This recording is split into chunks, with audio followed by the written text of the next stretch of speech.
All right, y'all. This stuff is getting real, man. 12.3.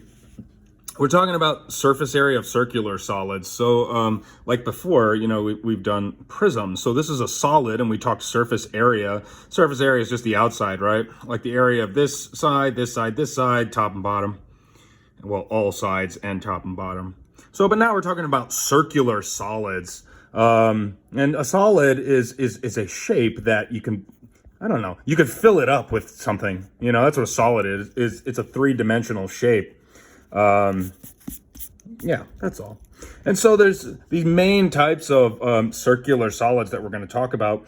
A cylinder, which is very similar to a prism.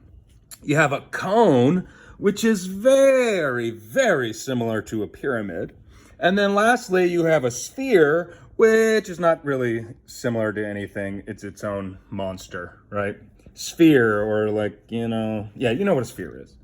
Anyways, and so let's see. We're talking about the surface area, right? And so let's first start with the cylinder.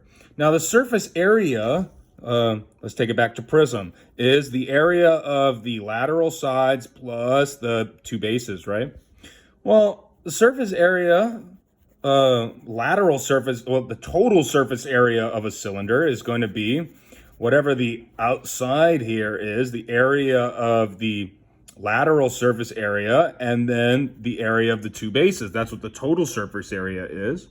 Now, let's think about, well, how am I going to find the area, the lateral area of this cylinder here? Well, oh shoot, I wish I had a toilet paper roll thing, because that pretty much is a, cylinder. But anyways, why don't you imagine cutting this cylinder in half? And actually, I have a gorgeous piece of paper for you to show you what the heck I'm talking about. But because I'm holding my phone and trying to do this at the same time, bam. So here's my cylinder, right? Plut out, plut out, plut out. I got a cylinder. It's got a circular, it's got a circle for a base on the top and bottom. Now, if I cut that thing, boom, and unroll it, am I right? So the surface area of the cylinder, it's really just a rectangle, is it not? It's a rectangle. And so how do you find the area of that rectangle? Well, the area of a rectangle is just the length of the base times the height, right? Well, what is the base? Because the base here is a circle, whatever the circumference of that circle is, that's going to be the length, right? Are you with me? Of this rectangle that we unrolled. Here, I'll show you again. Here's, bam. Here is the, okay. Just bear with me here.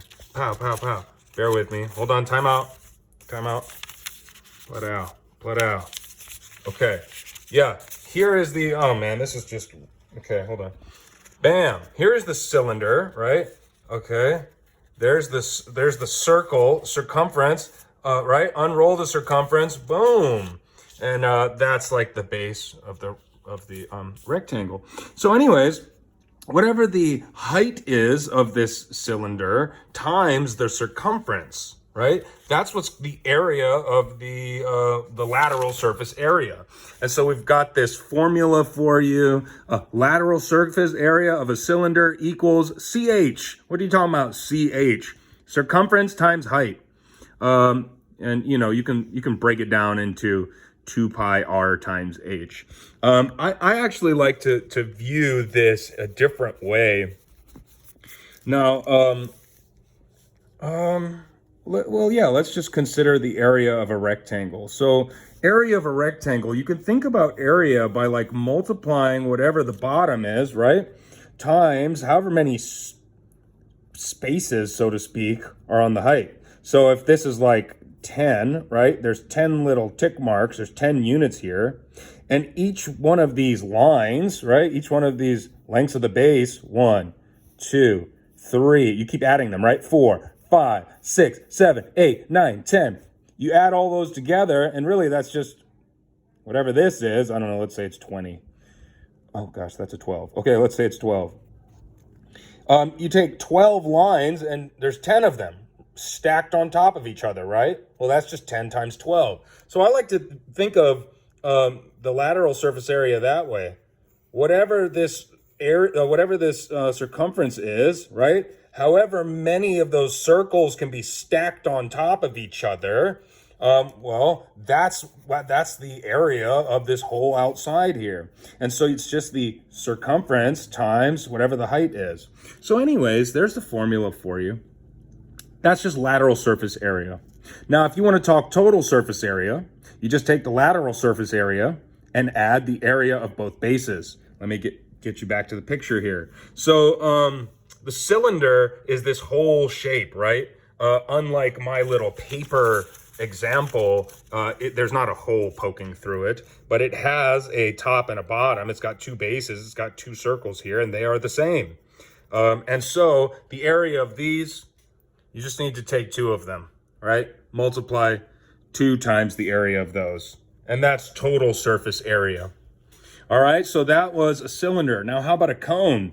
Now, a cone is very interesting. Let's talk total first.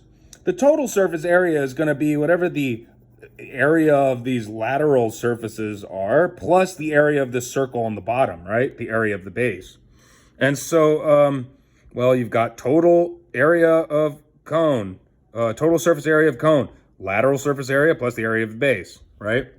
Well, that one's easy. We know the area of the base because the base is a circle. But the real question is, well, how do you find the lateral surface area? Well, it's just 1/2 the circumference times L. Now, L is the slant height. And this is easy to forget, okay? It's the slant height times the circumference of the circle here times 1/2. And I guess I wanted to show you why this is true. So let me make a cone here. So right, I've got this cone here. Now, if you took a cone and you like sliced it down the middle or whatever, and you unrolled it, what you would have is 1/4 of a circle. That's just like quadrant 1, right, of a circle. It's just 1/4 of a circle. And so what is the slant height? Well, the slant height, oh shoot, maybe it's easier for us to see it here. The slant height is like where you made the cut, am I right? So like you cut that, right? You cut that along the slant height, and then when you unroll it, what is it? Well, that's the radius of this circle. This thing is like 1/4 of it, right? And so we're talking about finding the area of the outside of this cone, that when you unroll this cone that you've sliced, it's actually 1/4 the area of a circle. And so it's 1/4 the area of the circle, which, hold on, let's see. Oh, I should have wrote this down first. Stop it.